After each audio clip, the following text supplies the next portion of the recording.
السلام علیکم ورحمۃ اللہ وبرکاتہ۔ بسم اللہ الرحمن الرحیم۔ اللہم صل علی سیدنا محمد وعلی آل سیدنا ومولانا محمد وبارک وسلم۔ الحمد للہ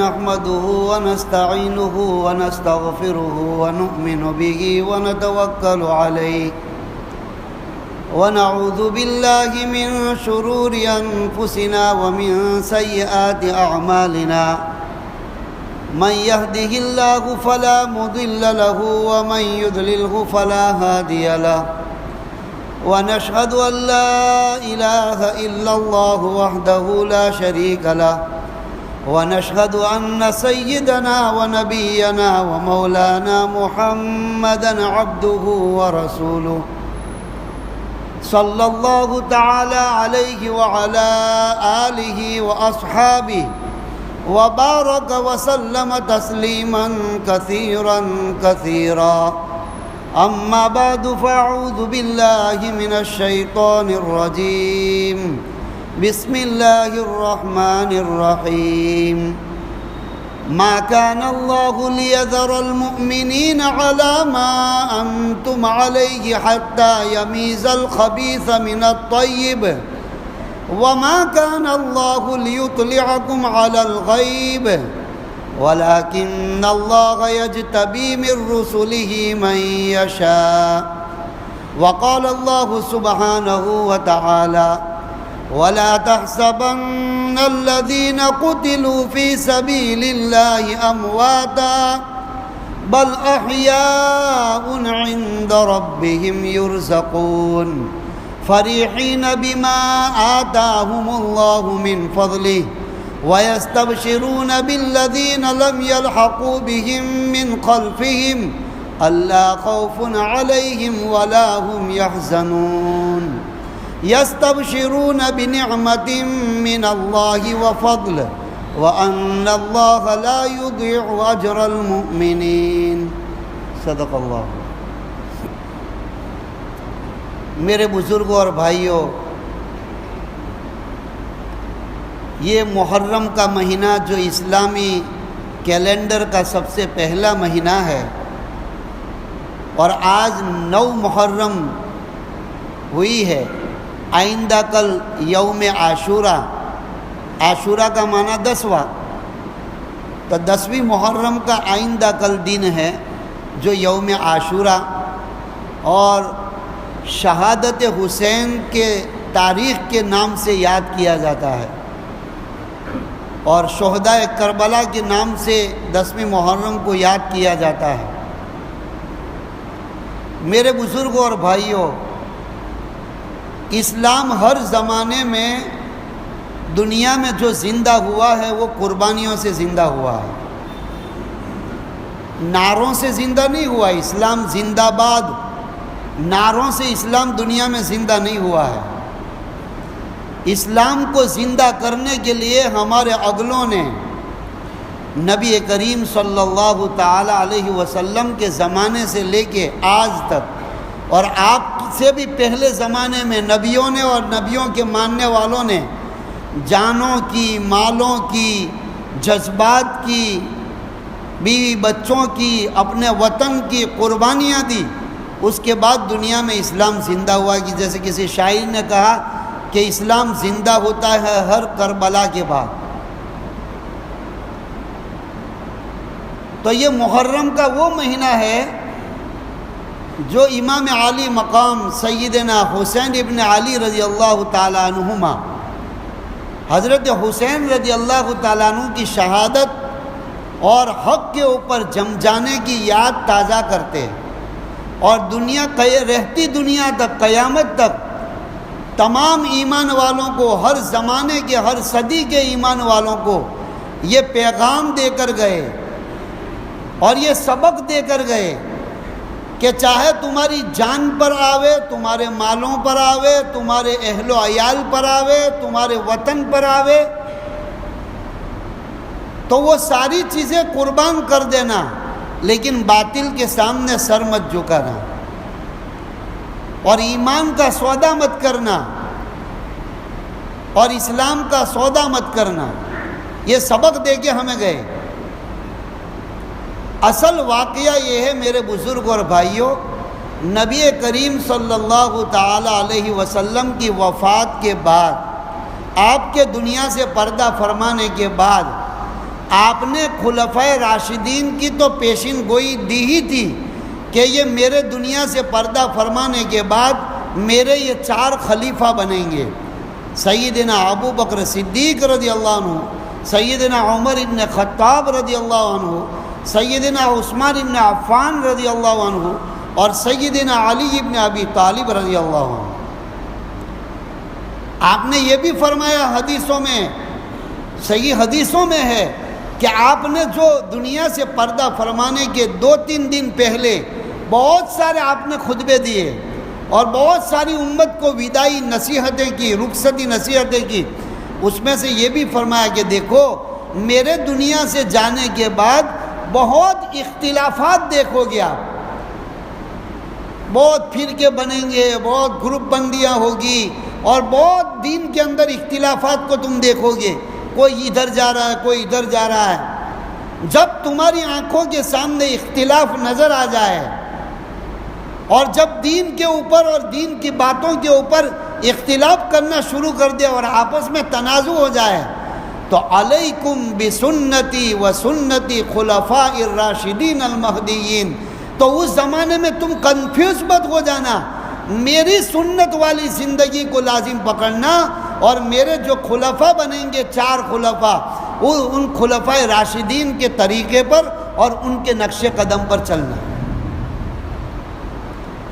اس لیے آقا مدنی صلی اللہ علیہ وسلم، آج لوگ کہتے ہیں یار دین کے اندر اختلاف ہے، علماء میں اختلاف ہے، مسلک کا اختلاف ہے، یہ فلانے ہیں، یہ فلانے ہیں، یہ فلانے ہیں. ہم کو کہاں جانا کچھ سمجھ میں نہیں پڑتی. تو نبی کریم صلی اللہ علیہ وسلم نے ہمیں لاوارث نہیں چھوڑا ہے. ملو علماء کے پاس بیٹھو اور اختلافی مسئلوں کی بحث مت کرو.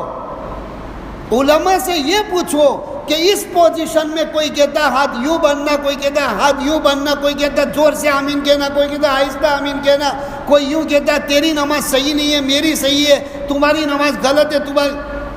یہ سب اختلاف میں مت پڑو. علماء سے پوچھو کہ اس پوزیشن میں ہمیں کون سے طریقے پر چلنا، کون سے راستے پر چلنا. تو نبی کریم صلی اللہ علیہ وسلم نے فرمایا بنی اسرائیل میں 72 فرقے تھے، میری امت میں 73 فرقے ہوں گے اور ان 73 میں سے ایک ہی جنت میں جائے گا، 72 دوزخ میں جائیں گے. اللہ پاک صحابہ کرام رضوان اللہ علیہ اجمعین کو جزائے خیر عطا فرمائے، اللہ ان کے درجات کو بلند فرماوے، کروٹ کروٹ چین ان کو نصیب فرمائے. انہوں نے کتنا بہترین اور خوبصورت سوال کیا. یہ 72 کا نہیں پوچھا جو دوزخ میں جائیں گے، وہ 72 بتا دو آپ کون سا دوزخ میں جائے گا. آپ نے فرمایا یا رسول اللہ صلی اللہ علیہ وسلم ہمیں تو وہ فرقہ بتا دو، وہ جماعت بتا دو کہ جو جنت میں جائے گی. ہمیں 72 کی تحقیق نہیں کرنی ہے، بلکہ ایک کون سا جو آپ بتا رہے ہیں کہ ایک ہی جنت میں جائے گا، وہ کون سا فرقہ ہوگا اور کون سے لوگ ہوں گے جو جنت میں جائیں گے. کتنا بہترین جواب دیا نبی کریم صلی اللہ علیہ وسلم نے فرمایا ما انا علیہ و اصحاب، جس راستے پر میں چل کے تم کو بتایا ہے، میں نے چل کے بتایا ہے، اور جس راستے پر میں چلا ہوں اور میرے صحابہ کرام کی جماعت جس راستے پر چلی ہے، اس راستے پر قیامت تک میرے اور میرے صحابہ کے راستے پر جو چلیں گے وہ تو جنت میں جائیں گے، اور میرے اور میرے صحابہ کے راستے کو چھوڑ کر جو اوروں کے راستے پہ فالو کریں گے وہ دوزخ میں جائیں گے. اب پھر ایک سوال ہوتا ہے کہ سبت فرقے والے یوں کہتے ہیں کہ ہم نبی کے راستے پر چلتے ہیں اور ہم صحابہ کے راستے پر چلتے ہیں. تو اللہ تعالیٰ نے ہمارے دین کو اور ہمارے نبی صلی اللہ علیہ وسلم کی شریعت کو کنفیوزز والا نہیں بنایا ہے، دودھ کا دودھ اور پانی کا پانی کر کے بتا دیا ہے. کون نبی کے راستے پر ہے اور کون صحابہ کے راستے پر ہے تو سارا ہمارے علماء کے پاس اس کا علم ہے اور سارا طریقہ بتایا گیا ہے. ہر چیز میں نبی کریم صلی اللہ علیہ وسلم کا طریقہ دیکھو اور صحابہ کا طریقہ دیکھو. اگر حضور کی زندگی میں وہ موقع نہیں آیا ہے تو پھر صحابہ کی زندگی میں دیکھو. جیسے آج کل تہواروں کے دن بہت ساری جو ہے بدعت کی شکلیں نظر آ رہی ہے، تو پوچھو، اندھے بن کے اس کے پیچھے مت چلو، گیٹوں کی طرح مت چلو.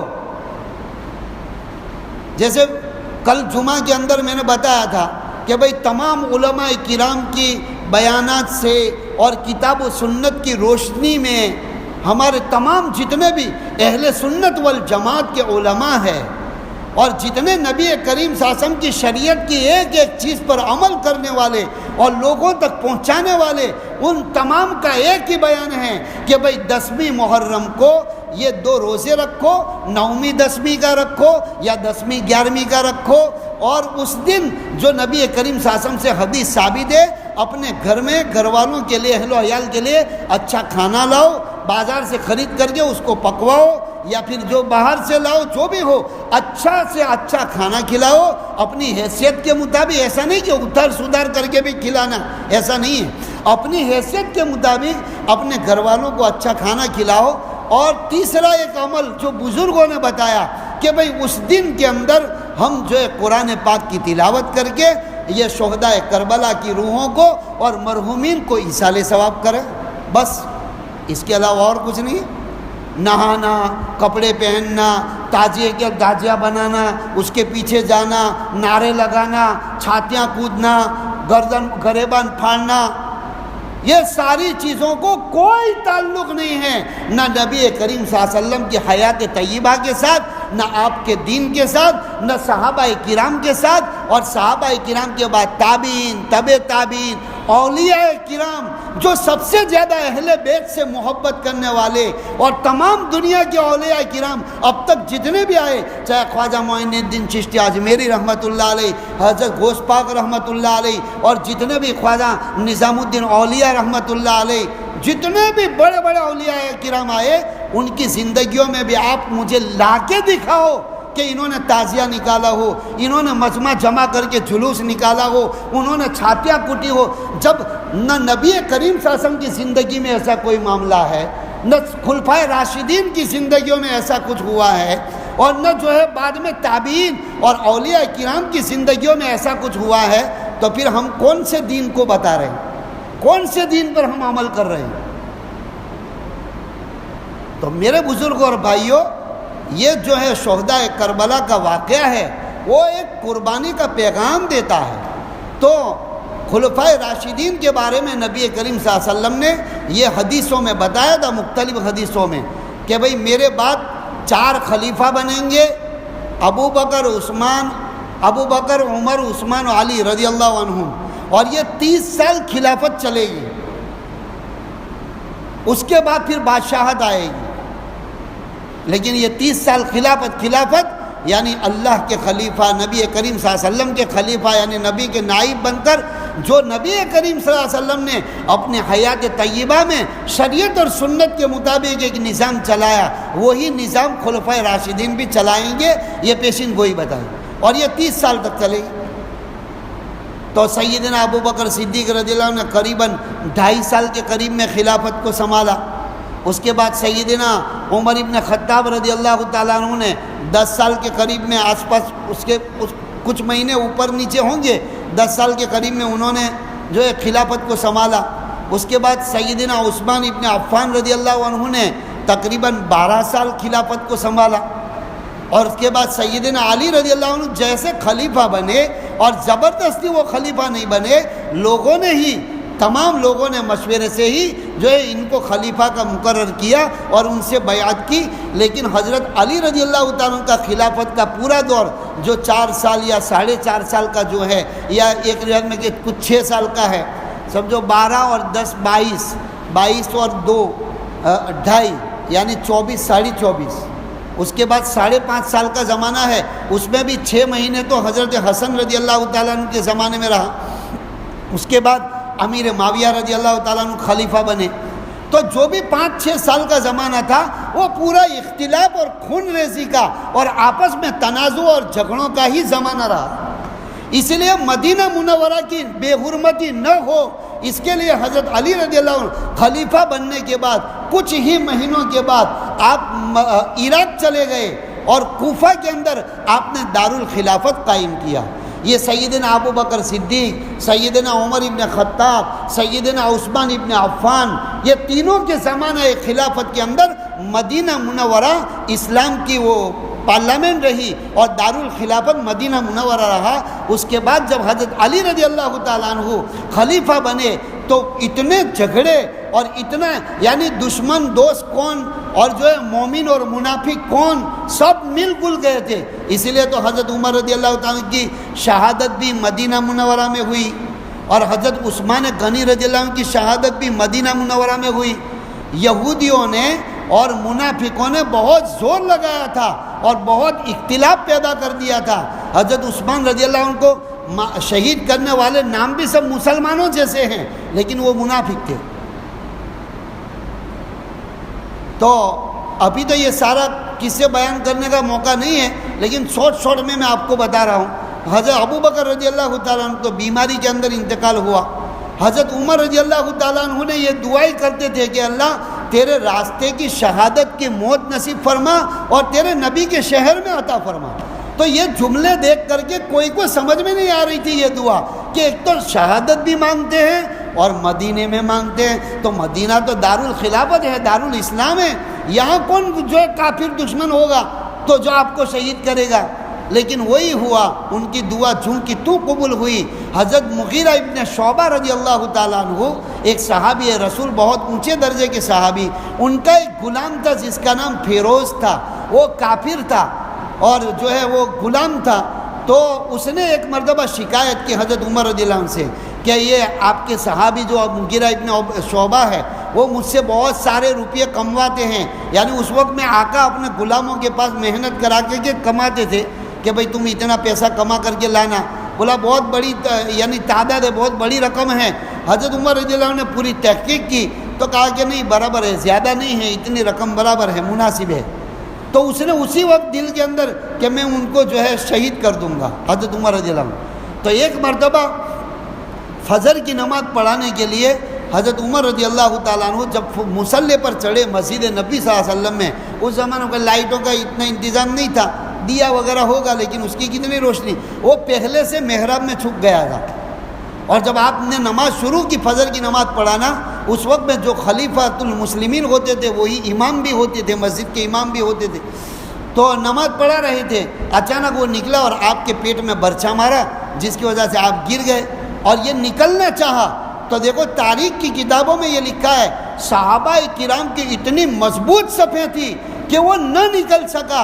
جب وہ کسی نے نکلنے نہیں دیا تو اس نے سب کو نیزہ مارنا 12-13 آدمیوں کو زخمی کر دیا، اور اس کے بعد پھر اس نے دیکھا کہ میں ایک صف سے نکلا تو دوسری صف والوں نے اس کو روک لیا۔ اتنی مضبوط صفیں تھی۔ ہمارے تو کیا ایک ادھر کھڑا رہتا ہے ایک ادھر کھڑا رہتا ہے۔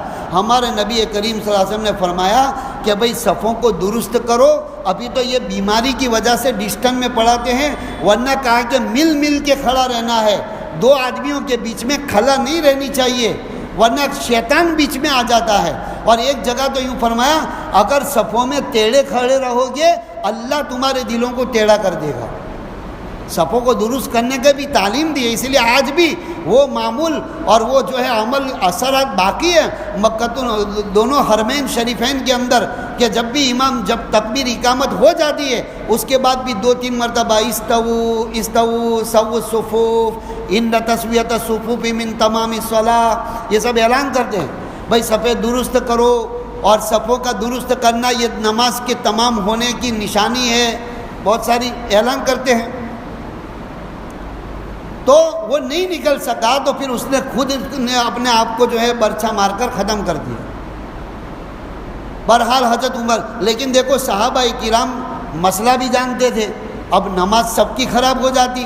حضرت عمر رضی اللہ تعالیٰ کے بالکل پیچھے، اس لیے کہا کہ امام کے پیچھے وہ لوگ کھڑے رہے جو کبھی امام کی وضو ٹوٹ جاوے یا کوئی عذر پیش آ جاوے تو وہ آگے بڑھ کے باقی کی نماز پوری کر سکتے ہیں۔ تو عبد الرحمن ابن عوف رضی اللہ عنہ عشرہ مبشرہ صحابہ میں سے ہے، وہ آپ کے پیچھے کھڑے تھے، اور جیسے حضرت عمر گر گئے تو وہ آگے بڑھے اور باقی کی نماز حضرت عبد الرحمن ابن عوف رضی اللہ عنہ نے پڑھائی اور اس کے بعد پھر آپ کو لایا گیا، لیکن اتنا گہرا زخم تھا کہ آپ 2-3 دن زندہ رہے، اس کے بعد اللہ کو پیارے ہو گئے۔ تو حضرت عمر رضی اللہ عنہ کو بھی شہید کیا منافقوں نے اور دشمنوں نے، اور حضرت عثمان غنی رضی اللہ عنہ 12 سال خلافت کی، اور بہت آپ کی خلافت کے زمانے میں بہت، حضرت عمر کے زمانے میں بھی اسلام بہت پھیلا دنیا میں، لیکن حضرت عثمان رضی اللہ عنہ کے اوپر یہی منافقوں نے الزام لگایا تھا کہ تم نے تو جو ہے اپنے حکومت کے اندر جتنے گورنر وغیرہ جو رکھے رہے ہیں حکومت کی پوسٹوں پر، وہ اپنے رشتہ داروں کو اور اپنے قبیلے والوں کو رکھا ہے۔ حالانکہ یہ بات نہیں تھی، ہمارے اہل سنت والجماعت کے علماء کا یہ کہنا ہے کہ بھئی ایسی بات نہیں تھی، جس کے اندر جو صلاحیت تھی اسی صلاحیت کو دے کر، چونکہ وہ کیسے کر سکتے تھے، حضور کی صحبت یافتہ صحابی ہے، اور جن کو اللہ کے نبی صلی اللہ علیہ وسلم نے جن کے بارے میں یوں فرمایا کہ لِكُلِّ نَبِيٍّ رَفِيقٌ وَرَفِيقِ فِي الْجَنَّةِ عثمان، جا کے ہر نبی کا کوئی نہ کوئی رفیق ہوا کرتا ہے، میرا رفیق جنت میں عثمان ہوگا۔ اور یوں فرمایا کہ جیسے وہ 10 صحابہ کے بارے میں آپ نے دنیا میں چند، ابو بکر فی الجنہ، عمر فی الجنہ، عثمان فی الجنہ، علی فی الجنہ، عبد الرحمن ابن عوف فی الجنہ، سعد ابن ابی وقاص فی الجنہ، سعید ابن زید فی الجنہ، پھر جو ہے ابو عبیدہ ابن جراح فی الجنہ۔ 10 صحابہ ایسے تھے کہ جن کے بارے میں فرمایا میں اللہ کا نبی گواہی دیتا ہوں کہ بھئی یہ 10 آدمی جنتی ہے، اللہ نے فیصلہ کر دیا ہے جنت کا۔ تو یہ عبد الرحمن ابن عوف ان 10 صحابہ میں ہیں جن کو دنیا میں جنت کی بشارت ملی۔ تو حضرت عبد الرحمن ابن عوف آ گیا ہے، اور اس کے بعد پھر حضرت عمر رضی اللہ تعالیٰ عنہ نے پہلے یہ معلوم کروایا کہ دیکھو یہ مجھے کس نے جو ہے برچھا مارا ہے، کوئی مسلمان تو نہیں ہے۔ پتہ چلا کہ نہیں، وہ مجوسی تھا، غلام تھا اور مجوسی تھا، اس کا نام فیروز تھا۔ تو حضرت عمر رضی اللہ تعالیٰ عنہ بھی شہید ہوئے۔ حضرت عثمان رضی اللہ عنہ کے بارے میں بھی یہی لوگ نے جو ہے اس طریقے سے الزام لگایا، حالانکہ حضرت عثمان رضی اللہ عنہ نے اپنے قبیلوں کے جو کچھ لوگوں کو رکھا تھا، ان کے اندر صلاحیت تھی، چونکہ اللہ تعالیٰ نے قرآن پاک میں ایک آیت بیان کی ہے کہ لوگوں کو ان کی امانتیں ادا کر دو۔ تو امانتیں ادا کرنے کا مطلب یہ ہے کہ جیسے عہدوں پر بھی یہ حکومت کے عہدوں پر بھی جو لوگ بیٹھتے ہیں، یہ ان کو معلوم نہیں ہے اللہ کے یہاں کیا پیوچ ہوگی۔ آگے بڑھ چل کے پھرال پہن کر کے جو ووٹنگ میں الیکشن میں کھڑے ہوتے، صحابہ کرام کا یہ زمانہ تھا کہ جب ان کو کسی حضرت عمر کے زمانے میں کسی صحابی کو جو ایماندار اور اچھے امانت دار ہوتے تھے ان کو بلاتے تھے اور ان کو کہتے تھے کہ بھئی میں تم کو فلاں شہر کا گورنر بنا کر کے بھیجتا ہوں، تو کہا کہ دیکھو ہم کو معاف کر دو، اس لیے کہ ہم نے اللہ کے نبی صلی اللہ علیہ وسلم سے سنا ہے کہ جو حکومت والے ہیں، گورنر والے ہیں، اگر وہ انصاف نہیں کریں گے تو قیامت کے دن اللہ ان کو باندھ کر کے دوزخ میں ڈالیں گے، اس لیے ہم کو معاف کر دو تو اچھا ہے۔ پسند نہیں کرتے تھے، اور آج تو دعائیں کرواتے ہم کو فلاں الیکشن میں ہم جیت جاوے، یہ کر جائے۔ میرے بزرگ اور بھائیوں، بڑا کٹھن زمانہ ہے۔ اس وقت جتنے بھی گورنر ہیں دنیا میں، جو گورنر بنتے ان کو کھڑا کیا جائے گا اور لوگوں سے گواہی لے جائے گی، ان کو باندھ کر کے جہنم میں ڈالا جائے گا اگر انہوں نے عدل و انصاف نہیں کیا ہے تو، اور اگر پبلک کا اور لوگوں کا حق ادا نہیں کیا ہے تو۔ اس لیے تو حضرت عمر کے بارے میں آتا ہے کہ وہ رات پر جاگتے تھے اور پبلک کو سلاتے تھے اور راتوں کو گھش کرتے، کون بھوکا، کون پیاسا، کون بیوہ، کون یتیم، کون پریشان۔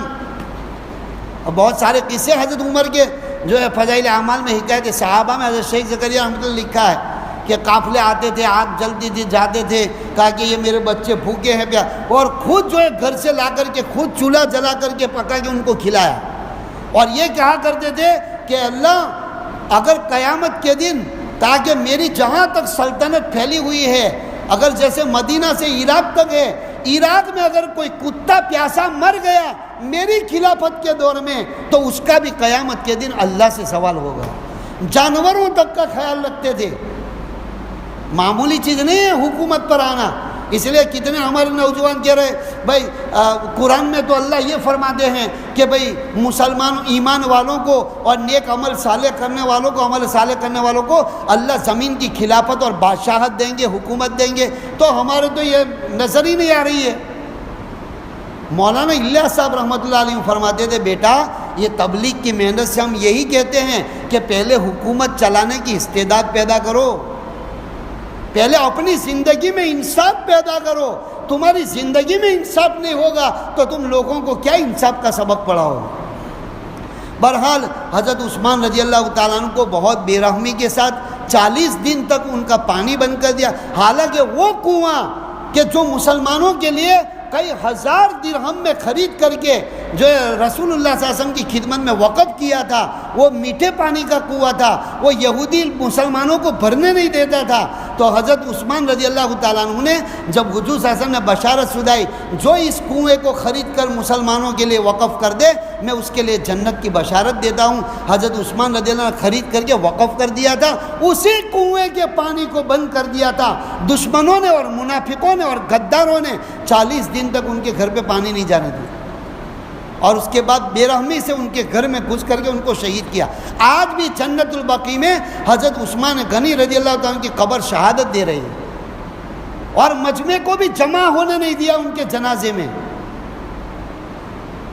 بہرحال حضرت علی رضی اللہ تعالیٰ کی جب خلافت آئی تو پھر انہی نے دھوم مچائی جو حضرت عثمان کو شہید کرنے والے تھے، اچھے اچھے صحابہ کو ورگلایا کہ دیکھو علی کو کہو کہ جو ہے حضرت عثمان کو شہید کرنے والوں کو چوک کے اوپر جو ہے سب کے سامنے ان کو اونٹا لٹکائے اور ان کو پھانسی پہ چڑھائے، ان کو قتل کر دے اور جو ہے حضرت عثمان کے خون کا بدلہ لے۔ لیکن حضرت علی رضی اللہ تعالیٰ نے دیکھا کہ اتنا آسان کام نہیں ہے، ابھی تو سب گل مل ہو گئے ہیں، پہلے میں خلافت کے اوپر اچھی طرح کنٹرول کر لوں لوگوں کے اوپر، اس کے بعد پھر ایک ایک کو پکڑ کے میں سخت موت کی سزا دوں گا۔ لیکن وہ وقت آنے ہی نہیں دیا اور لوگوں نے اتنا شور مچایا کہ اس میں جو ہے اچھے اچھے صحابہ بھی آپ کے خلاف ہو گئے۔ لیکن بہرحال حضرت علی رضی اللہ عنہ نے دیکھا کہ نبی کریم صلی اللہ علیہ وسلم کا شہر جو ہے یہ محترم ہے، اس میں کوئی خون ریزی نہ ہو، اس کے لیے وہ دارالخلافت کوفہ میں لے گئے عراق میں، اور وہاں پر 4 سال رہے۔ لیکن حضرت علی رضی اللہ عنہ کی بھی عجیب سیرت ہے، وہی سادگی کے ساتھ وہاں کوفہ والوں کا کوئی کھانا کھاتے ہی نہیں تھے، کسی کی دعوت قبول نہیں کرتے تھے۔ کیوں؟ کہ وہی دشمن سب ہو گئے تھے حضرت علی رضی اللہ عنہ کے، تو کہیں کوئی زہر نہ ملا دے یا کوئی ایسی شرارت نہ کرے، تو مدینہ منورہ کے ستو منگواتے تھے اور ستو کو پانی میں بھگو کر 4 سال تک ان کا کھانا یہی تھا۔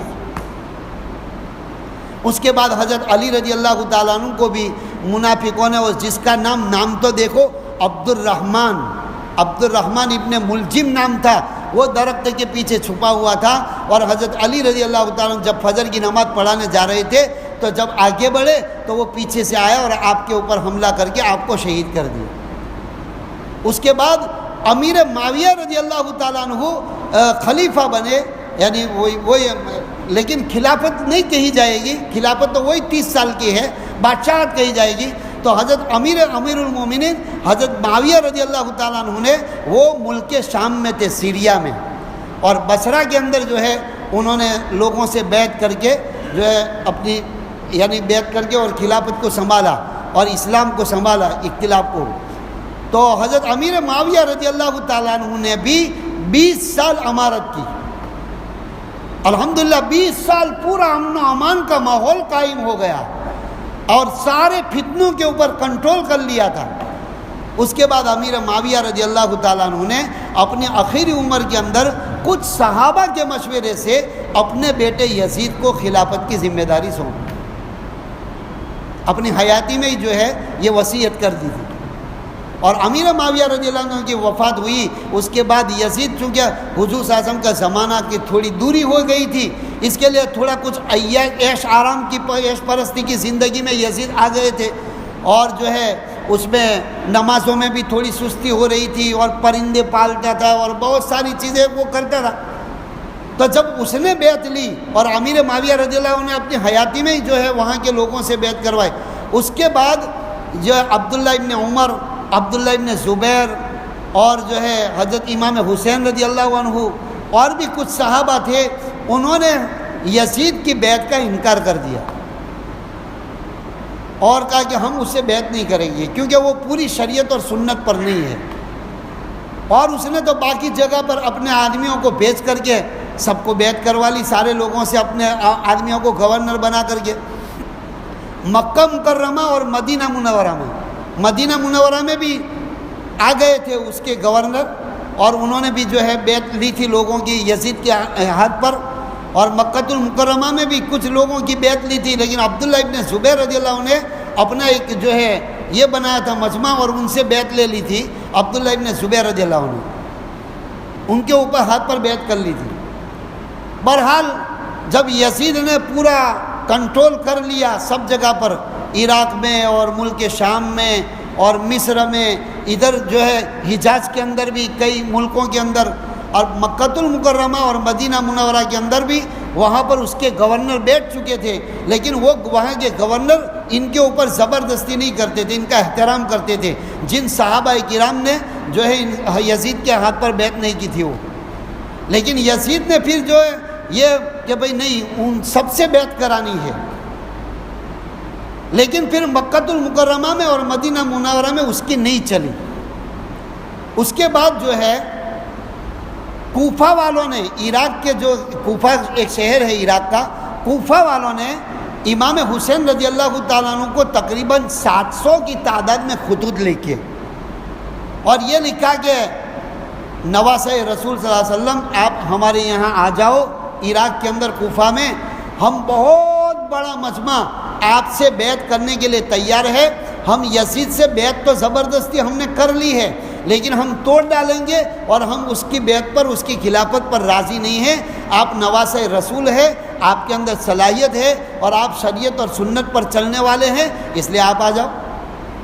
تو بہت سارے خطوط لکھے اور وہاں مدینہ منورہ پہنچائے.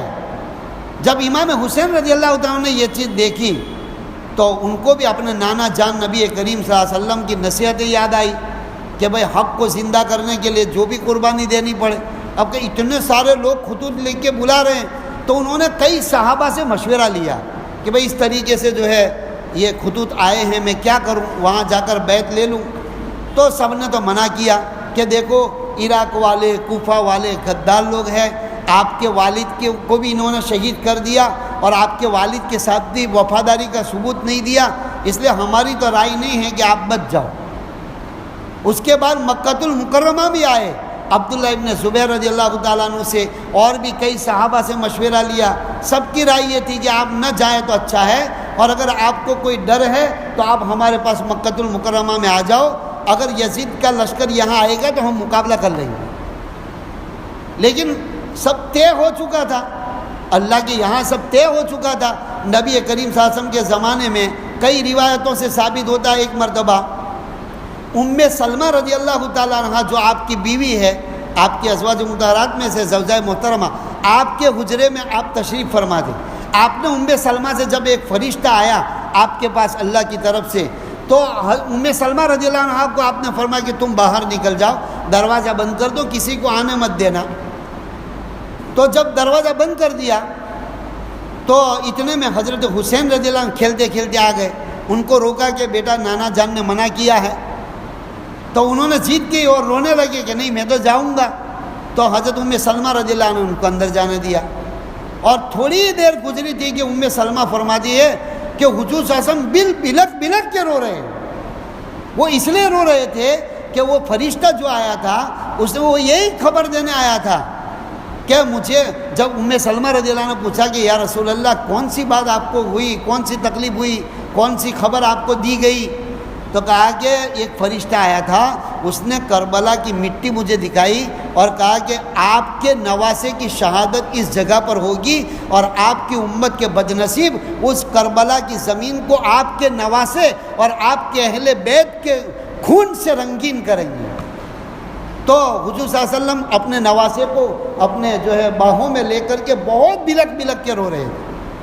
تو پہلے سے خبر دے دی تھی کہ آپ کے نواسے کو شہید کریں گے، تو یہ ہونے ہی والا تھا. تو لیکن حضرت حسین رضی اللہ تعالیٰ یہ کہ بھئی میں جو ہے مظلوموں کی مدد کروں گا، اور جو ہے یعنی صحیح حکومت کو اور خلافت کو قائم کروں گا اور یہ لوگ مجھے ساتھ دینے کے لیے تیار ہیں. تو وہ اپنے اہل بیت کے یعنی ان کی اولاد جو تھی امام حسین رضی اللہ عنہ اور حضرت ان کے بھائی حضرت حسین رضی اللہ عنہ کی اولاد تھی. حضرت حسن رضی اللہ تعالیٰ عنہ کو بھی کسی نے زہر دے کر کے ان کو شہید کر دیا تھا. زید 6 مہینے تک تو انہوں نے بھی چلایا اپنا خلافت کا سنبھالا. تو حضرت حسین رضی اللہ تعالیٰ عنہ اپنے اہل بیت کے یعنی حضرت آپ کے والد حضرت علی رضی اللہ ان کے بھائی عقیل بن ابی طالب جو تھے ان کے بھی بیٹے تھے مسلم بن عقیل اور ان کی بھی اولادیں تھیں. تو اپنے اہل بیت کے اور حضور صلی اللہ علیہ وسلم کی حضرت فاطمہ کی جو اولادوں میں تھے اور حضرت علی کی اور ان کے بھائی کی اولادوں میں تھے بنو ہاشم میں سے وہ تقریباً 20 تھے. تو 20 نوجوان بھی تھے اور آپ کے گھر کی مستورات بھی تھی. ان سب کو ساتھ میں لے کر مکۃ المکرمہ سے گزر کر کے وہ کوفہ کی طرف جانے لگے. لیکن ان کے نکلنے سے پہلے امام حسین رضی اللہ عنہ کے نکلنے سے پہلے اپنے چچا زاد بھائی مسلم بن عقیل حضرت علی کے جو بھائی تھے حضرت عقیل رضی اللہ عنہ ان کے بیٹے مسلم بن عقیل کو بھیجا اور کہا کہ جاؤ تم میری طرف سے کوفہ میں جاؤ اور وہاں لوگوں سے ملنا اور میرے ہاتھ پر ان سے بیعت کر لینا اور پھر ہم کو یعنی خطوط کے ذریعے سے خبر دینا وہاں والے لوگوں کے دل ہمارے ساتھ ہے, وہ ہمارا ساتھ دینے کے لیے تیار ہے. اگر یزید سے مقابلہ پڑ گیا تو یہ سارے کے سارے لوگ جو میرے ہاتھ یعنی میری نام سے جو بیعت کریں گے آپ کے ہاتھ پر وہ لڑنے کے لیے تیار ہے باطل کے سامنے. تو ان کو یہ کہہ کر کے بھیجا. ان کے ساتھ 2 بچے بھی تھے. تو ابھی تو کوئی لڑائی کا تصور ہی نہیں تھا, اس لیے ان کو اکیلے بھیجا کہ بھئی وہاں تیاری ہے سارے لوگ کوفہ والے. جب مسلم بن عقیل رضی اللہ عنہ گئے اور کوفہ کے قریب جب پہنچنے آئے تھے تو وہاں تک یزید کو پتہ چل گیا. یزید تھا ملک شام میں, سیریا میں, بصرہ میں, اور یہ کوفہ میں جا رہے تھے. عراق والے سارے کے سارے بیعت کرنے کے لیے تیار تھے. تو جب پتہ چلا یزید کو تو عبید اللہ ابن زیاد کو گورنر بنا کر کے جو ہے کوفہ بھیج دیا, عراق کے اندر کوفہ میں بھیج دیا اور ان کو کہا کہ جیسے مسلم بن عقیل آئے ہیں اور دیکھ لو وہاں کا کیا ماحول ہے, ان کو قتل کر دینا, شہید کر دینا. جب مسلم بن عقیل رضی اللہ عنہ وہاں پہنچے, ابھی تو عبید اللہ آیا نہیں تھا, لیکن اس کے آنے سے پہلے سارے ہزاروں کی تعداد میں حضرت مسلم بن عقیل کے استقبال کے لیے کوفہ کے باہر آ گئے. اور صبح سے بیعت شروع ہوئی, شام تک میں 18,000 لوگوں نے ان کے ہاتھ پر بیعت کی کہ ہم امام حسین کا ساتھ دیں گے اور ہم نے ہی ان کو بلایا ہے. اب ماشاءاللہ ایک اچھا ماحول بن گیا. بس یہ ماحول کو دیکھ کر دوسرے ہی دن خط لکھ کر کے ایک گھوڑے سوار کو بھیج دیا مدینہ منورہ کی طرف حضرت حسین رضی اللہ عنہ کو کہ ماشاءاللہ یہاں کے لوگ سارے جو ہے وفادار ہیں اور آپ کے نام سے میں نے سب سے بیعت کروا لی ہے اور یہ یزید کے خلاف اور باطل حکومت کے خلاف جو ہے وہ ساتھ دینے کے لیے تیار ہے. اب وہ خط وہاں پہنچا تو انہوں نے پوری تیاری کر لی, تیاری کر کے سفر بھی شروع کر دیا. یہاں عبید اللہ ابن زیاد آ گیا اور اس نے پہلا ہی اعلان کر دیا کہ دیکھو ہم کو پتہ چلا ہے میں یزید کی طرف سے آیا ہوں اور مسلم بن عقیل کوفہ میں آ چکے ہیں اور ان کے ہاتھ پر ہزاروں لوگوں نے بیعت کر لی ہے امام حسین کے نام سے. جس کا بھی مجھے پتہ چلے گا اس کو میں یہاں جو ہے سب کے سامنے دربار میں قتل کرواؤں گا اور سخت سزا دوں گا اور سولی پہ چڑھاؤں گا. اور پھر مسلم بن عقیل کو بھی جو پکڑ کے ہمارے پاس لائے گا اتنے ہزاروں درہم اور دینار کا ہم انعام ظاہر کرتے ہیں. تو جب یہ اعلان ہوا تو سب پلٹ گئے. دوسرے دن جب امام حسین رضی اللہ عنہ نے سب کو بلایا تو پہلے آئے تو کھڑے مجمع, لیکن جب یہ اعلان جب ہونے لگا کوفہ کے اندر تو ایک ایک کر کے سب چڑھ گئے یہاں تک کہ شام ہوتے ہوئے اگلے دن 18,000 آدمیوں نے بیعت کی. شام ہوتے ہوئے رات مغرب سے پہلے تو اکیلے مسلم بن عقیل رضی اللہ عنہ سب ڈر کے مارے گھروں میں چلے گئے اور امام مسلم کا ہاتھ ساتھ چھوڑ دیا. اب وہ تو خط لکھ کے وہاں روانہ کر چکے تھے. اب یہاں پر ایسا ہوا کہ وہ چھپ کر کے نکل رہے تھے تو ایک بوڑھی عورت تھی، اس نے پوچھا کہ آپ کون ہیں؟ کہا کہ میں نواسہ رسول ہوں، یعنی حضرت علی رضی اللہ عنہ اہل بیت میں سے ہوں۔ تو کہا کہ میرے گھر پہ چھٹ جاؤ۔ ان کو بڑھیا کو بھی خبر تھی کہ یہ ایسا اعلان ہوا ہے۔ کہا کہ آپ آدھی رات ہو جائے اس کے بعد نکل جانا۔ تو کہا کہ ٹھیک ہے۔ تو ان کے گھر میں پناہ لی۔ ان کے گھر میں جب پناہ لی تو ان کا لڑکا، وہ حکومت پہ دربار کا آدمی تھا، وہ سن چکا تھا انعام۔ جب آیا تو دیکھا کہ ایک آدمی پردیسی سو رہا۔ ماں کو کہا بیٹا دیکھو یہ مسلم بن عقیل ہے، یہ تو بہت بڑا انعام ملے گا مجھے۔ تو اس کی ماں نے اس کو بہت کوسا اور بہت یہ کیا کہ بھائی بیٹا تم مت کیا، چاہے میں ان کو روانہ کر دیتے ہوں، وہ اپنے وطن چلے جانے دو ان کو۔ لیکن وہ منحوس نے نہیں مانا اور حضرت مسلم کو قید کر لیا، اپنے گھر میں بند کر دیا، اور پھر عبید اللہ کے سپاہیوں کو بلایا اور حضرت مسلم بن عقیل رضی اللہ تعالیٰ کو جب قید کر کے وہاں لے گئے تو سارے کے سارے لوگ وہاں جمع ہو گئے اس کے محل کے پاس یا جو بھی ہو جگہ ہوگی۔ تو جب یہ مقابلہ کرنے کے لیے اور مسلم بن عقیل کو چھڑانے کے لیے جب گئے تو اس عبید اللہ منحوس نے ان کے سر کو قلم کروا دیا اور وہ مجمع کے سامنے ڈالا، مسلم بن عقیل رضی اللہ عنہ۔ تو سب ٹھنڈے ہو گئے اور سب بزدل ہو گئے۔ اب ادھر امام حسین رضی اللہ تعالیٰ عنہ روانہ ہو گئے تھے۔ جب روانہ ہو گئے مدینہ منورہ سے اور مکہ مکرمہ سے آگے، پھر جب عراق کے راستے پر پڑے تو کئی جگہوں پر ان کا قیام بھی ہوا، راستے میں لوگ جڑتے بھی گئے۔ ایک مقام پر آ کر جب پتہ چلا کہ انہوں نے تو حضرت مسلم بن عقیل کو شہید بھی کر دیا ہے، اور سارے کے سارے فرزدق جو شاعر تھا ان کی جب ملاقات ہوئی، وہ عراق سے آ رہے تھے، کوفہ سے آ رہے تھے، فرزدق شاعر، وہ اہل بیت سے بڑی محبت کرتے تھے فرزدق شاعر۔ تو ان سے پوچھا کہ کیا حال ہے؟ تو کہا کہ ان کی زبانیں تو آپ کے ساتھ ہے، امام حسین رضی اللہ عنہ کو کہا، لیکن ان کی تلواریں عبید اللہ ابن زیاد کے ساتھ ہیں۔ وہ خالی زبانی محبت ہے ان کے پاس آپ کی اہل بیت کی، لیکن تلواریں عبید اللہ ابن زیاد کے ساتھ ہے اور یزید کے ساتھ ہیں۔ تو پھر مشورہ کیا ساتھیوں سے، تو مسلم بن عقیل رضی اللہ تعالیٰ عنہ کے جو صاحبزادے تھے انہوں نے کہا حضرت آپ چلے جاؤ، لیکن ہمارے باپ کو شہید کر دیا ہے تو ہم تو جو ہے ہمارے باپ کے خون کا بدلہ لیں گے، چاہے شہید ہو جائیں گے۔ تو امام حسین رضی اللہ عنہ نے بھی سب ساتھیوں کو کہا، سب نے کہا کہ نہیں، ہم واپس نہیں جائیں گے، اب ہم جائیں گے اور ہمارے مسلم بن عقیل کا خون کا بدلہ لیں گے۔ اور حال جو ہے آگے بڑھتے رہے۔ کربلا کے میدان کے تھوڑے سے دور فاصلے پر ایک جگہ پر جو ہے پانی کا چشمہ جاری تھا، وہاں پر قیام کیا، اور یہ 2 محرم تھی، محرم کی دوسری تاریخ کو وہاں تک پہنچ گئے تھے۔ جب یہ عبید اللہ ابن زیاد کو پتہ چلا تو اس نے عمر ابن سعد کو، جو حضرت سعد بن ابی وقاص رضی اللہ عنہ کا صاحبزادہ ہے، اس کو جو ہے ایک لشکر کا امیر بنا کر 4000 کے لشکر کے ساتھ وہاں بھیجا امام حسین رضی اللہ عنہ کے جو ہے ان کے ساتھیوں کا مقابلے کرنے کے لیے، اور ان کو کہا کہ ان کو شہید مت کرنا، ان کو زندہ ہمارے پاس پکڑ لاؤ تاکہ ہم زبردستی یزید کے پاس بیعت کرائیں گے۔ یہ میں بہت مختصر کر رہا ہوں کیونکہ وقت بہت بڑھتا جا رہا ہے۔ تو جب عمر ابن سعد آیا تو ان کو گھیر لیا تو وہاں تک جو پانی کے چشمے پر تھے، تو یہ بھی امام حسین رضی اللہ عنہ کا مقام جانتے تھے۔ تو عمر ابن سعد نے کہا کہ حضرت اگر آپ چاہو تو واپس چلے جاؤ، میں آپ کے لیے راستہ کھول دیتا ہوں، کیونکہ یہاں تو سارے کوفہ والے بھی آپ کے مخالفین ہو گئے ہیں، اور یہ جو گورنر ہے وہ بھی، اور آپ کو یہ لوگ شہید کر دیں گے۔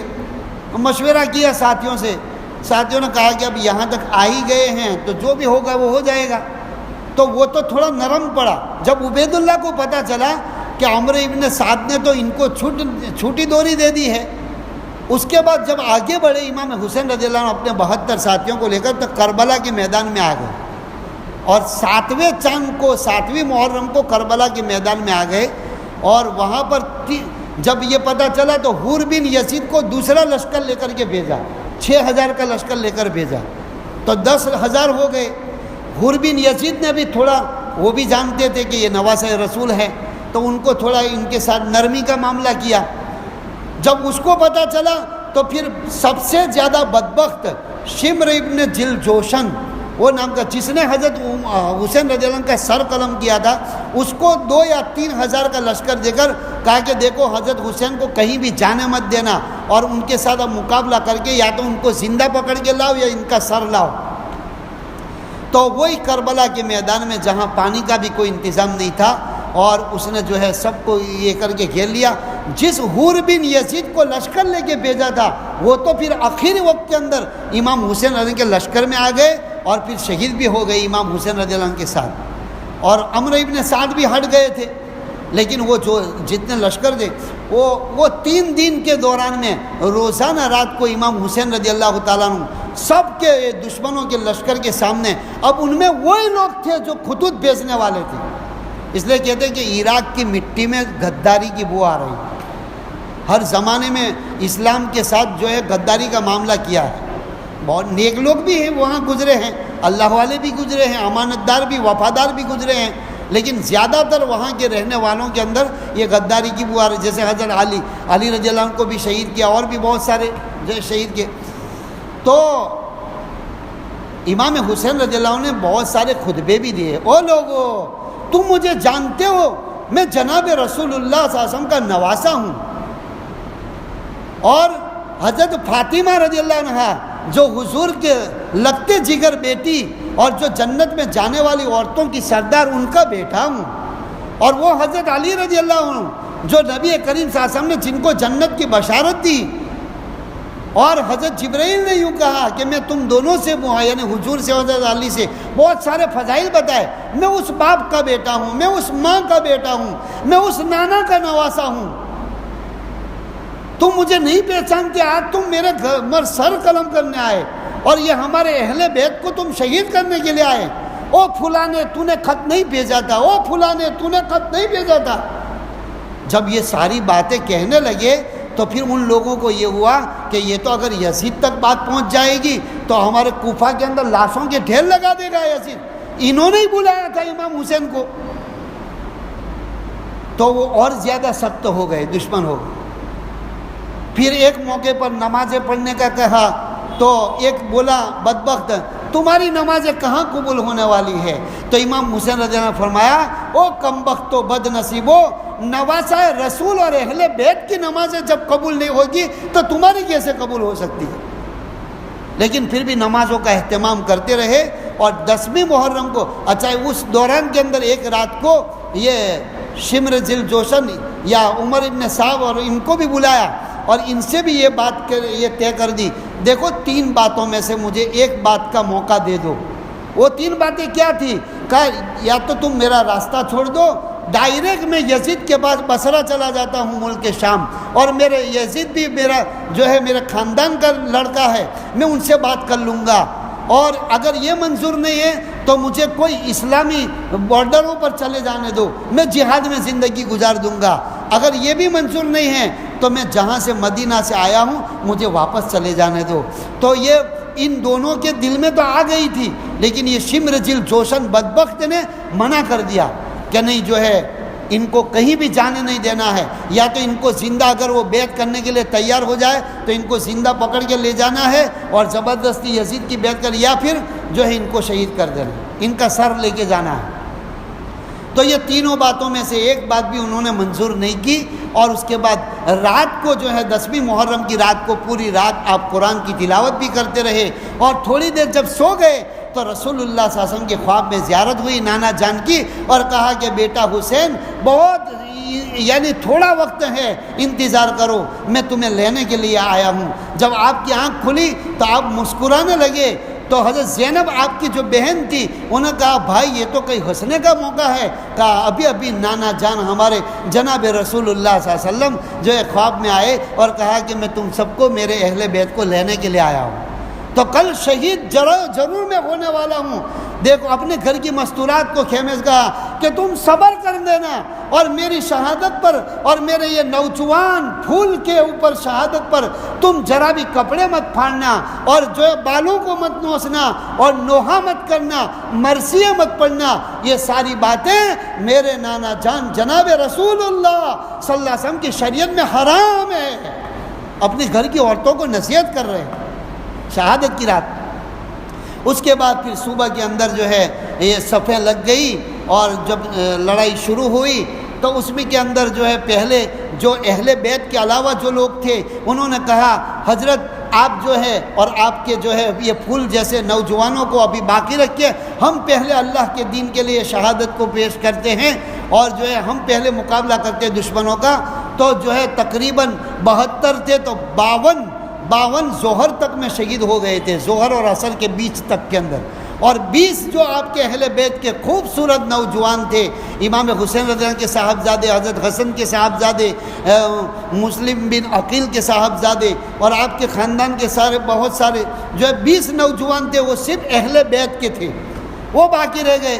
اس کے بعد بھی آپ کے صاحبزادے بھی علی اکبر نے بھی کہا ابا میری آنکھوں کے سامنے میں آپ کی شہادت کو برداشت نہیں کر سکوں گا، اس لیے آپ مجھے اجازت دو کہ میں آگے بڑھوں اور آپ سے پہلے میں شہید ہو جاؤں۔ ایسے ایک کرتے، اور اس دوران کے اندر جب آپ کا 2 سال کا بچہ عبداللہ امام حسین رضی اللہ عنہ کا وہ پیاس سے تڑپ رہا تھا، تو جب آپ نے گود میں لیا اور دشمنوں کے سامنے یوں کہا اس بچے پر تو رحم کھاؤ ظالمو، میرے بچے کو میں تھوڑا سا پانی پلا دوں، تو ایک ملعون نے جو ہے یہ تیر مارا اور آپ کی گود میں وہ بچہ تھا اس کے گلے میں تیر لگا اور خون سے آپ کا جو ہے ہاتھ بھر گئے۔ آپ نے جو ہے خون کو اچھالا اور آسمان کے اے اللہ ظالموں کے ظلم کو تو دیکھ رہا ہے، لیکن اگر اس پوزیشن میں بھی اے اللہ تو ہم سے راضی ہے تو ہمیں کسی کی پرواہ نہیں۔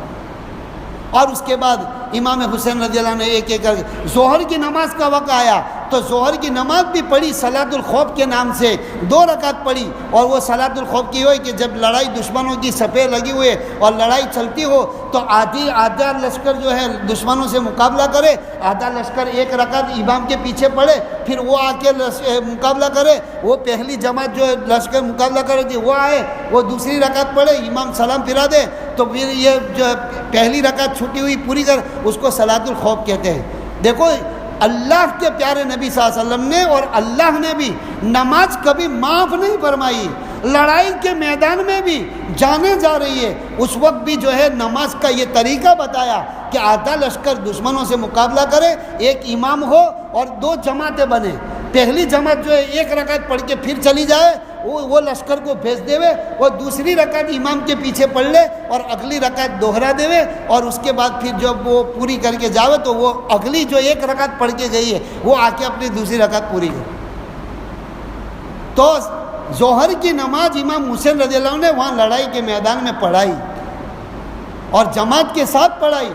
اس کے بعد جو آپ شہید ہوئے وہ عصر کی نماز پڑھتے پڑھتے سجدے میں یہ شمر جل جوشن نے آپ کا سر جو ہے سجدے میں تھے اور قلم کیا۔ اس کے بعد میرے دوستوں بزرگوں سارے کے سارے شہید بھی ہو گئے اور ان کی لاشوں کو انہوں نے دفن بھی نہیں کرنے دیا، دفن بھی نہیں کیا۔ پھر رات کے اندر کوئی پاس میں قبیلے والے تھے وہ لوگ آئے اور انہوں نے مٹی کھود کر کے سب کو کفن کے بغیر ہی ایسے پہنے ہوئے کپڑوں میں اور لت پت خون کے اندر ان سب کو جو ہے دفن کیا۔ اور پھر امام حسین رضی اللہ عنہ کا سر مبارک وہاں لے گیا عبید اللہ ابن زیاد کے دربار میں، اور اس نے جب وہ چھڑی یعنی لکڑی سے گودا مارا تو وہاں پر ایک صحابی رضی اللہ عنہ حضرت انس بن مالک رضی اللہ عنہ جنہوں نے حضور صلی اللہ علیہ وسلم کی خدمت میں 10 سال خدمت کی حضور صلی اللہ علیہ وسلم کی، وہ چھوٹے تھے اس وقت تو پھر بڑے ہو گئے تھے، اور یہ واقعہ جو ہے حضور صلی اللہ علیہ وسلم کی ہجرت کے یعنی وفات کے 50 سال کے بعد سن ہجری 61 میں محرم مہینے میں یہ ہوا ہے، سن ہجری 61 کے اندر آپ کی وفات کے 50 سال کے بعد۔ تو جب یہ چھڑی ماری تو وہ کھڑے ہو گئے، او ظالم اپنی لکڑی کو ہٹا دے، میں نے اپنی آنکھوں سے ان ہونٹوں کے اوپر حضور اکرم صلی اللہ علیہ وسلم کو بوسہ دیتے ہوئے دیکھا ہے۔ بہرحال امام حسین رضی اللہ تعالیٰ عنہ نے اپنی جان پیش کر دی، اپنے پورے اہل بیت کو شہید کروا دیا۔ یہ تو ہوا واقعہ، تاریخی واقعہ۔ اس میں ہمیں سبق کیا ملتے ہیں؟ 5 سبق ہمیں دے کر گئے. امام حسین رضی اللہ عنہ 5 سبق دے کے گئے. ایک سبق تو دے گئے کہ جب تمہارے مقابلے میں باطل آ جائے، اب باطل کے مقابلہ کرنے کے لیے یا تمہارے اوپر ایمان کا سودا کیا جا رہا ہے، تو اگر اس وقت تم کو جان پیش کرنی پڑے تو جان پیش کر دینا، مال لٹانا پڑے تو مال لٹا دینا، عزت لٹانی پڑے تو عزت لٹا دینا، لیکن باطل کے سامنے سر مت جھکانا اور حق پر سے ہٹنا مت. باطل کے سامنے سر مت جھکانا اور باطل کے سامنے ایمان کا سودا مت کر دینا. جیسے آج معمولی رقم میں آدمی جھوٹ بول کر کے ایمان کو بیچ دیتا ہے. یہ بکنے والی قوم نہیں ہے، ہم بکنے والی قوم نہیں ہیں. جان دے دیں. اس لیے دیکھو ایمان کے بارے میں تو اللہ کے پیارے محبوب صلی اللہ علیہ وسلم نے ایک صحابی سے فرمایا، اگر زندگی میں کبھی شرک مت کرنا، کبھی کفر مت کرنا، ایمان کو مت چھوڑنا، چاہے تجھے زندہ جلا دیا جائے، چاہے تجھے سولی پہ چڑھا دیا جائے، چاہے تجھے قتل کر دیا جائے، تو ہم کبھی ایمان کا سودا بھی نہیں کریں گے. انشاءاللہ کہو انشاءاللہ. کبھی بھی ہم ایمان کو نہیں جان دے دیں گے. جب ہماری ایمان پر آئے گی، چاہے حکومتوں کی طرف سے ہو، چاہے دشمنوں کی طرف سے ہو، کہ بھئی اگر تم کو یہاں رہنا ہے، یہ جو بھی ہے، تو اگر تم قرآن کو چھوڑ دو اور نمازیں چھوڑ دو اور ایمان چھوڑ دو، ہمارے جیسے بن جاؤ، تو ہم جان دے دیں گے، مال لٹا دیں گے، عزت لٹا دیں گے، لیکن ایمان کو بچا کر لے جائیں گے. تو جو ہے ایمان کا سودا نہیں کریں گے، باطل کے سامنے جھکیں گے نہیں. نمبر 1. دوسرا سبق ہمیں یہ دے دیا کہ زندگی میں کبھی نماز کو قضا نہیں ہونے دیں گے. آخری دم تک انہوں نے عصر کی نماز بھی ادا کر دی. یہ سبق دیا ہم مسلمانوں کو. معمولی عذر میں نماز مت چھوڑنا، زندگی میں کبھی نماز قضا مت ہونے دینا. یہ دوسرا سبق. تیسرا سبق قرآن کی تلاوت کا سبق دے گئے کہ شہادت کی آخری رات ہے جو آج رات چل رہی ہے، یہ عاشورہ کی رات ہے، یہ 10ویں محرم کی رات ہے، یہ شہادت کی رات ہے. تو کہ شہادت کی آخری رات میں بھی آپ نے پوری رات چلتے پھرتے گھوڑے پر قرآن کی تلاوت کی ہے. مسلمانوں کو یہ امام حسین اور اہل بیت رضی اللہ عنہم سے محبت کرنے والوں کو یہ سبق دے دیا، میرے چاہنے والوں زندگی میں کبھی قرآن کا دامن مت چھوڑنا، قرآن کی تلاوت پوری زندگی کرتے رہنا. یہ تیسرا. اور چوتھی بات یہ کہی کہ حق کے اوپر جمے رہنا، حق سے کبھی پیٹھ دکھا کر مت چلے جانا، باطل کے سامنے، دشمنوں کے سامنے حق کے اوپر جمے رہنا. اور پھر 3 دن جو پیاسے رہے اور روزے کی حالت میں ان کی شہادت ہوئی، تو کہا کہ رمضان کے روزے بھی مت چھوڑنا، اور بھی جو موقع ملے زندگی میں روزے رکھتے رہنا. تو روزے کا سبق دیا، نماز کا سبق دیا، قرآن کی تلاوت کا سبق دیا، اور چوتھا سبق یہ حق پر جمنے کا، باطل کے سامنے نہیں جھکنا، اس کا سبق دیا. اور 5واں سبق یہ دیا جو اپنی گھر کی مستورات کو شہادت کی رات کو نصیحتیں کی، وہ ہم سب کو سبق دیا. اے امام حسین کے چاہنے والوں، اہل بیت کے چاہنے والوں، شہدائے کربلا پر غم منانے والوں اور چاہنے والوں، تمہاری زندگیوں میں بھی اللہ کی طرف سے آزمائش آئے گی. بڑے سے بڑا حادثہ ہو جائے اور بڑی سے بڑی موتیں ہو جائے اور اپنے چہیتوں کی موتیں ہو جائے، تو اس کے اوپر یہ سب جہالت کے کام مت کرنا، بالوں کو نوچنا، دیواروں میں سر پٹکنا، اللہ کے بارے میں اونٹا سیدھا بولنا. کہا کہ صبر کر لینا. صبر کا سبق دے گئے. زندگی میں کبھی بھی حق پر چلنے کے اوپر تکلیفیں آوے، یا زندگی میں اللہ کی طرف سے جو بھی مقدر کی تکلیفیں اور حادثے ہماری زندگی میں آئے، کبھی بھی جو ہے یہ سارے جہالت کی حرکتیں مت کرنا، بلکہ صبر کر لینا. صبر والوں کو اللہ نے بشارت دی. وبشر الصابرین، صبر کرنے والوں کو بشارت دے دیجئے نبی صلی اللہ علیہ وسلم. الذین اذا اصابتهم مصیبہ، جب ان کے اوپر کوئی مصیبت پڑے جائے تو وہ صبر کریں گے اور کیا کہیں گے؟ انا للہ و انا الیہ راجعون. ہم اللہ ہی کے ہیں اور اللہ ہی کے پاس ہم سب کو جانا ہے، اور انشاءاللہ اللہ راضی ہو جائیں گے اور ہمیشہ کی جنت سے ہم کو مالا مال کر دیں گے. اس لیے کوئی بھی آزمائش آوے ہم صبر کر لینا. دوسروں کو بھی، جو دوسرا ہمارے پڑوس میں جن کے گھر بھی کوئی حادثہ ہو، موت ہو، تو ان کو بھی ہمیں تسلی دینا، صبر کا سبق پڑھانا ہے. کریں گے سب انشاءاللہ. اللہ تعالی ہم سب کو عمل کی توفیق عطا فرمائے. درود شریف پڑھ لو، دعا کرا دوں.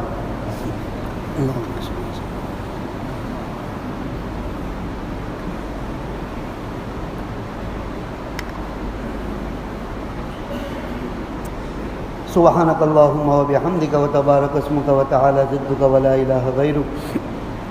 اللهم صل على سيدنا محمد وعلى آل سيدنا ومولانا محمد وبارك وسلم. ربنا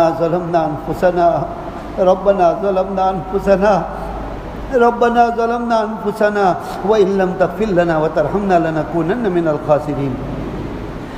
ربنا اغفر لنا ولوالدينا وللمؤمنين يوم يقوم الحساب. ربنا اغفر لنا ولوالدينا وللمؤمنين يوم يقوم الحساب. ربنا اغفر لنا ولوالدينا وللمؤمنين يوم يقوم الحساب.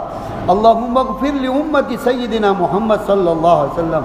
اللهم تجاوز عن أمة سيدنا محمد صلى الله عليه وسلم. اللهم ارحم على أمة سيدنا محمد صلى الله عليه وسلم. اللهم اصلح لأمة سيدنا محمد صلى الله عليه وسلم. اللهم اهدي أمة سيدنا محمد صلى الله عليه وسلم.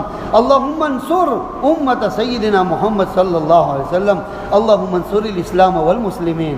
اللهم انصر الإسلام والمسلمين. اللهم انصر الإسلام والمسلمين. ربنا آتنا في الدنيا حسنة وفي الآخرة حسنة وقنا عذاب النار. اے اللہ ہم سب کی مغفرت فرما دے. ہماری زندگیوں کا بہت بڑا حصہ ہمارا گناہوں میں گزر گیا ہے. اے اللہ تیرے دین کو ہم تک پہنچانے کے لیے تیرے نیک بندوں نے ایسی ایسی قربانیاں دی جو ابھی ہم نے جن کی قربانیوں کو سنی. اے اللہ ہماری آنکھوں دیکھتے تیرا دین دنیا کی انسانوں کی زندگیوں سے نکلتا جا رہا تھا.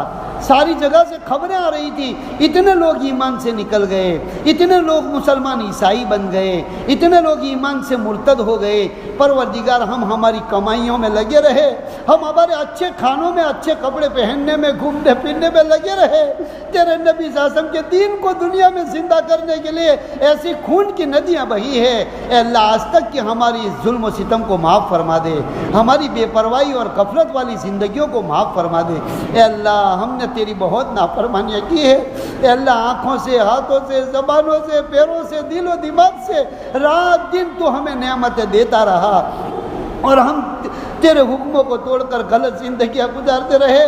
اے اللہ گناہوں کرتے وقت رات کی تنہائیوں میں ایسے بڑے بڑے پاپ کیے ہیں. پروردگار یہ بھی خیال نہ کیا کہ تیری نہ سونے والی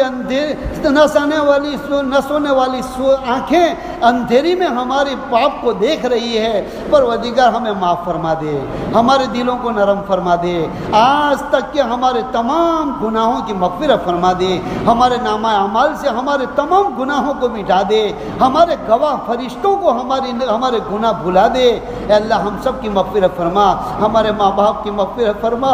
ہمارے ماں باپ کا ہم نے حق ادا نہیں کیا, ہمارے ماں باپ نے ہمارے پیشاب پاخانے کو دھویا ہے, ہمارے ماں باپ نے ہمیں بڑے پیار سے پالا ہے, ہمارے ماں باپ نے اللہ راتوں کے اجاگرے کیے ہیں. پروردگار ہم کو آرام پہنچانے کے لیے انہوں نے بڑی تکلیفیں اٹھائی ہے.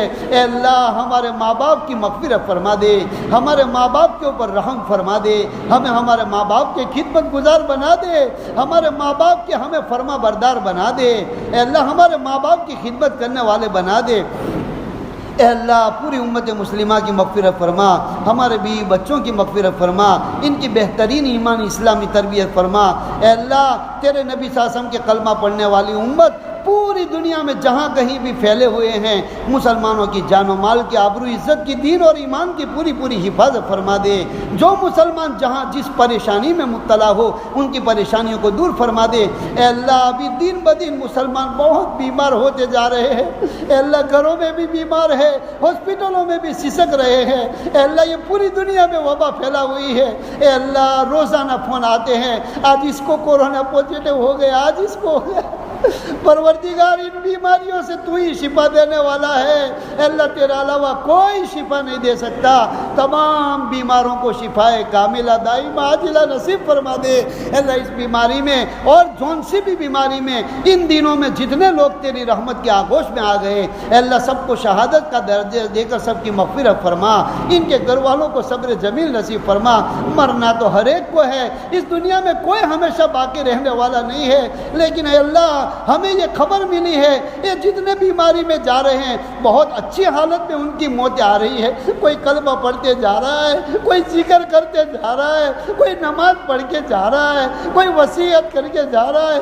پروردگار ہر مسلمان کو، مردوں کو، عورتوں کو اپنے اپنے وقت پر ایمان کمال ایمان کے ساتھ تیری رضا والی موت نصیب فرما دے۔ دنیا بکتے بکتے مرنے سے حفاظت فرما، گناہوں کی حالت میں موت آنے سے حفاظت فرما۔ اے اللہ یہ مبارک رات ہے، آج تو ہم سچے دل سے تیری بارگاہ میں توبہ کرتے ہیں، ہماری توبہ کو قبول فرما لے، ہماری توبہ کو قبول فرما لے۔ اب زندگی کی گھڑیاں جو باقی رہ گئی ہے اے اللہ تیری اطاعت و فرما برداری کے ساتھ، تیرے نبی صلی اللہ علیہ وسلم کی محبت کے ساتھ، آپ کی سنتوں پر عمل کرتے ہوئے ہمیں زندگی گزارنے کی توفیق عطا فرما۔ زندگی کے آخری سانس تک ہمیں حق راستے پر جما دے، باطل اور گمراہی کے راستوں سے ہماری حفاظت فرما دے۔ اے اللہ دنیا میں باطل طاقتوں کو آپس میں ٹکرا دے، اے اللہ باطل کو زیر فرما دے، دنیا سے باطل کو نیست و نابود فرما دے، پوری دنیا میں حق کو زندہ فرما دے، عدل و انصاف والی حکومت قائم فرما دے، ظالم حکومتوں کا خاتمہ فرما دے۔ اے اللہ ظالموں کو ظلم سے روک دے، مظلوموں کی حمایت اور مدد فرما دے۔ آج بھی پوری دنیا کی جیلوں میں بہت سارے مسلمان علماء بھی ہے، عوام بھی ہے، اے اللہ بہت سارے بے قصور جیلوں میں بند ہے، اے اللہ ان کی طرف سے کوئی سننے والا نہیں ہے۔ پروردگار ان بے قصور مظلوموں کو جیلوں سے رہائی نصیب فرما دے، عزت کے ساتھ رہائی نصیب فرما دے، ان کی بھرپور مدد و نصرت فرما دے۔ اے اللہ مظلوموں کی مدد فرما دے، اے اللہ پریشان حالوں کی پریشانیوں کو دور فرما، بے روزگاروں کو حلال پاکیزہ برکت والی روزیاں نصیب فرما دے۔ پوری دنیا کے مسلمانوں کو اے اللہ کسی حکومت کے یا کسی اے اللہ مالداروں کے یا کسی بڑی طاقت کے اے اللہ محتاج نہ بنا، اے اللہ سب کی ضرورتیں اپنے خزانے سے پوری فرما دے، ہر حال میں مسلمانوں کو عزت والی برکت والی روزیاں نصیب فرما دے۔ اے اللہ باطل حکومتوں کو ختم فرما دے، ظالموں کی اسکیموں کو ناکام فرما دے، اے اللہ ظالموں کی اسکیموں کو ناکام فرما دے۔ اے اللہ پوری دنیا سے اس کورونا کی وبا کو اٹھا لے۔ اے اللہ تو بہت ناراض ہو گیا، ہم بار بار ہم تیرے نبی کا واسطہ دیتے ہیں، شہدائے کربلا کا واسطہ دیتے ہیں، اے اللہ تیرے نبی کے گرم گرم آنسو کا واسطہ دیتے ہیں۔ اے اللہ اس امت پر تو رحم فرما دے، پوری دنیا سے اس کورونا کی وبا کو اٹھا لے، چاہے تیری طرف سے ہو چاہے یہ دشمنوں کی طرف سے ہو، ہم نہیں جانتے، تو سب کچھ جانتا ہے۔ اے اللہ تیرے قبضے میں ہے، تو ابھی آن کی آن میں اور اے اللہ اپنی شان میں آن کی آن میں تو اس بیماری کی وبا کو ختم کر سکتا ہے، تو قادر مطلق ہے، پوری بیماری کو ختم فرما دے، پوری دنیا سے اس وبا کو ختم فرما دے، اور دنیا کے تمام انسانوں کو امن کا دن دکھا دے، امن کا دن دکھا دے، آپس میں بھائی چارہ اور محبتیں پیدا فرما دے، نفرتوں کو ختم فرما دے، اور اے اللہ ظالموں کو ظلم سے روک دے، آپس میں محبتیں قائم فرما دے، اور اے اللہ دنیا کی تمام قوموں کو اسلام کی طرف مائل فرما دے، قوموں کو ہدایت کی دولت سے نواز دے، اور مسلمانوں کو اسلام پر پکا سچا مسلمان بنا دے۔ اے اللہ ہم نے اے اللہ ہماری ضرورت کے مطابق اے اللہ تو ہمیں اپنی شان کے مطابق عطا فرما دے۔ تیرے پیارے نبی صلی اللہ علیہ وسلم نے امت کے لیے جتنی خیر کی اور جتنی بھلائیوں کی دعائیں مانگی ہے، ہمیں اور اس وقت میں پوری دنیا میں جتنی امت مسلمہ زندہ ہے سب کو وہ بھلائیاں مرحمت فرما دے۔ تیرے نبی صلی اللہ علیہ وسلم نے جتنی برائیوں سے، فتنوں سے، جھگڑوں سے اے اللہ پناہ مانگی ہے، ان تمام فتنوں سے، جھگڑوں سے اور تمام مصیبتوں سے، حادثات سے اے اللہ پوری امت مسلمہ کی پوری حفاظت فرما دے۔ جتنے بیمار ہیں بیماروں کو شفا نصیب فرما، مرحومین کی مغفرت فرما، حاجت مندوں کی حاجتیں پوری فرما۔ اے اللہ جن کے پاس رہنے کے مکان نہیں ہے مکان عطا فرما، جن کی بہنیں بیٹیاں بے نکاح ہے ان کو نیک اور خوشحال گھرانوں میں رشتے نصیب فرما۔ اے اللہ جو بے اولاد ہے اولاد کے لیے ترس رہے ہیں اے اللہ ان کو نیک صالح اولاد نصیب فرما دے۔ اے اللہ جن کی جو مسلمانوں کی جائز حاجت ہے اس کو پوری فرما، کسی کا محتاج نہ بنا۔ قیامت تک آنے والی ہماری نسلوں کو ایمان پر زندگی جینا نصیب فرما اور ایمان کے ساتھ خاتمہ نصیب فرما۔ ہماری دعاؤں کو اپنے فضل و کرم سے اپنے پیارے حبیب صلی اللہ علیہ وسلم کے وسیلے سے تمام صحابہ کرام، تابعین، تابعین اور چاروں سلسلے کے تمام لاکھوں کروڑوں اولیاء کرام کے وسیلے سے بدرین صحابہ کے وسیلے سے، شہدائے کربلا، شہدائے احد اور تمام دین کے نام پہ شہادت دینے والے ان تمام شہداء کی وسیلے سے ہم آپ کی بارگاہ میں اے اللہ عرض کرتے ہیں ہماری ساری دعاؤں کو قبول فرما۔ ان اللہ و ملائکتہ یصلون علی النبی یا ایھا الذین آمنوا صلوا علیہ وسلموا تسلیما۔ اللہم صل وسلم وبارک علی سیدنا محمد وعلی آل سیدنا و مولانا محمد وبارک وسلم۔ سبحان ربک رب العزۃ عما یصفون وسلام علی المرسلین والحمد للہ رب العالمین۔ دیکھو نماز کا وقت قریب ہے، اب کوئی مسجد کے باہر نہ جائے، جن کا وضو ہے وہ صفوں میں بیٹھے رہے، اذان ہوگی، اور جن کا وضو نہیں ہے وہ وضو بنا لے۔